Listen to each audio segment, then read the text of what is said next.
Hi hello నమస్తే అండి. మీరు చూస్తున్నారు కదా, ఇది మన డైరీ ఫామ్ డైలీ రొటీన్లో నెక్స్ట్ డే అండి. అయితే ఈ రోజు వర్క్లో భాగంగా మన పొలంలో నుంచి 10 మోపులు గడ్డి కోసి ఇట్లా షెడ్డులోకి మోయడం జరిగిందండి.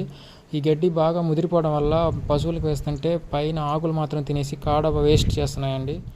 అయితే ముదిరిపోవడానికి గల కారణాలు ఏంటంటే, ప్రస్తుతం వర్షాకాలం కదండి, వర్షాలు సరిగ్గా లేక బోర్ నీళ్ళు ఎంత పెట్టినా కానీ బలం సరిగ్గా పుంజుకోలేక ఇట్లా ముదిరిపోతుంది. అయితే మనం ఫెర్టిలైజర్స్ అనేవి ఎక్కువ వాడమండి.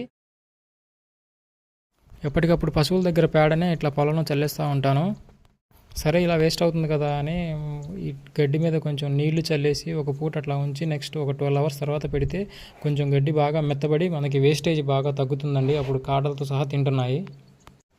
పొద్దున్న లేచిన కాడ నుంచి పేడంతా క్లీనింగ్ చేసేసి వాటికి వాటర్తో కడిగేసి పాలు తీసేసి డైరీకి పంపించేసిన తర్వాత ఇట్లా గడ్డి కోసి వాటికి గడ్డి వేస్తున్నామండి ఈరోజు వర్క్.